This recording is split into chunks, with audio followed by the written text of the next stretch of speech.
kind of in a rush today. We have to pack all this stuff up, go pick up my sister, and then drive like an hour and a half to Lodi, where the wedding is. So we're doing this Q&A on the go. First question, I've been to 2 starter nests, and at night they both changed to Blvd. Have you heard similar reports with other nests? I have heard anecdotally throughout the course of Pokemon Go's existence that it seems like some nests do change species at night. We don't have any confirmation of that actually happening. It's always possible that you just show up at a time where the nest Pokemon isn't spawning very frequently, and you see a lot of a different species of Pokemon instead at that time. Of course, it is also possible that the nests do change to something else at night. Now, the fact that they're both Blvd is more than likely just a coincidence. So just remember with nests, the species of Pokemon at a nest is determined, as far as we know, randomly. So if you think you see a pattern, like I remember before Gen 2 came out, a lot of people were asking things like, oh, all the nests around me changed to Scyther, Onix, Poliwag, Slowpoke. Those are all Pokemon that evolve in Gen 2. Do you think they're getting us ready for Gen 2 by, making those candies available? Well, the answer is it's probably just a coincidence because, one, that's one area out of the entire world, and the entire world's nests didn't change to Pokemon that evolve in Gen 2.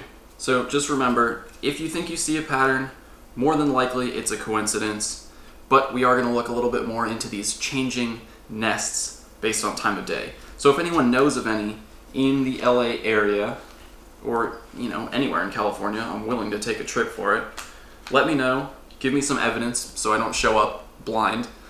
Send me some screenshots, preferably multiple screenshots, both during the day and at night, showing different species of Pokemon, and I'll try to look into it. And of course, if anyone out there has experienced something similar and documented it, of course, please send me that evidence as well. Let me ask you a question. What's next?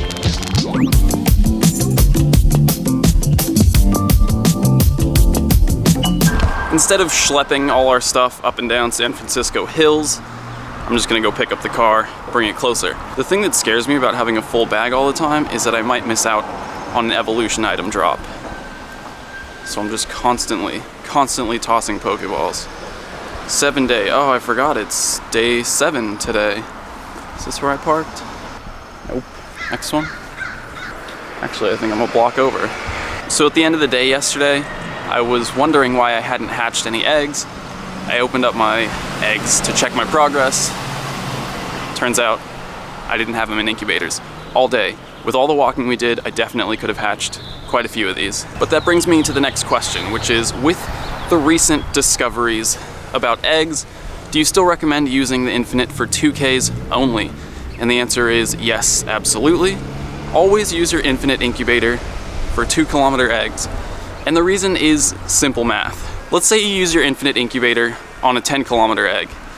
During the time that you hatch that 10-kilometer egg in your Infinite incubator, you're gonna be able to hatch 5 2-kilometer eggs, but you're gonna have to use paid incubators to do that.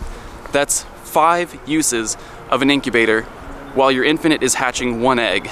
Meanwhile, if you put that 10K in a regular incubator, you could hatch 5 2K eggs with your Infinite. So you're hatching the same amount of eggs, 6 eggs, but you're only using up 1 charge of a paid incubator rather than 5. Here's the car.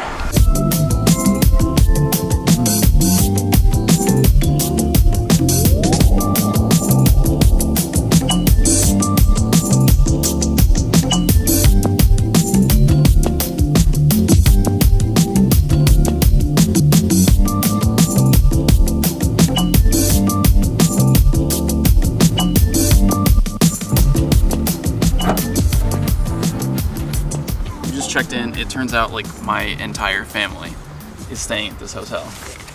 I mean, not entire family, I have a massive family, but a lot of them are staying here. Anyway, now that we're here, let's continue with the Q&A. One question that I get asked a lot is what determines the team that the game chooses for you when you first go to battle a gym? And honestly, the answer is, I don't know. No one really knows at this point. But I can tell you don't pay attention to it at all. It seems like it's some combination of a little bit of type effectiveness, a little bit of highest CP, but the truth is, the Pokemon that it chooses for you are almost never the best choice, so ignore it, don't worry about it. I've recommended plenty of resources that you can use to actually find the best Pokemon to use. Oh, shoes. First of all, let me apologize if the fridge is making too much noise. It's a fridge. Oh god, I'm choking. Quick question I want to answer. Yesterday you told us that it's better to prestige with Pokemon with high HP and defense. Could you explain this with math? I love math. I don't have a ton of time to go into the details, but let me explain it this way. Attack is weighted more heavily in the CP formula than HP and defense are, so every point of base attack is actually worth more than 1 point of base defense or 1 point of base HP. And since training is completely based around CP, you want to use Pokemon with lower CP than the Pokemon you're training against. So as an example, we'll look at 2 electric types. Jolteon is the best overall electric type as an attacker, but GamePress recommends Lantern as the best electric type for training as a prestiger. Now I'm doing these calculations based off of Lantern's max CP, which you'll never actually be using to train, but it should scale pretty equally as you bring the Pokemon's level down. So at level 40, Lantern's max CP is 2077. To get a Jolteon of comparable CP, the closest I could get to was 2067, and that's a level 26.5 Jolteon. So to have equal CP, Lantern is level 40, Jolteon level 26.5. And at those levels, their stat totals are a little bit different. Jolteon's stats at level 26.5 add up to about 418. Lantern's stats at level 40 add up to about 463. So Lantern has a higher stat total, meaning if they have the same moves, Lantern is actually going to be more efficient at about 2000 CP than Jolteon is. Jolteon's attack stat is still higher than Lantern's, but Lantern has such high HP that it's going to have better survivability. Again, better stat total, meaning over the course of its life, at 2000 CP, it's going to deal more damage using the same moves than a Jolteon would before fainting. So typically, in terms of CP efficiency for training, Pokemon with lower attack stats are going to be better, and that's just because of the way that attack is weighted in the CP formula. So I'll put a link in the description to Pokemon Go Hub's list, their article of best prestigers, recommended prestigers against the Pokemon that you're going to find most commonly in gyms, and you'll see that for the most part, aside from obviously Blissey where you need to use Machamp regardless, the best prestigers are not always going to line up with the best attackers of that type. I hope that explains that. I'll also link to damage mechanics, damage formula stuff if you want to learn about the math on that, and that's going to be from GamePress.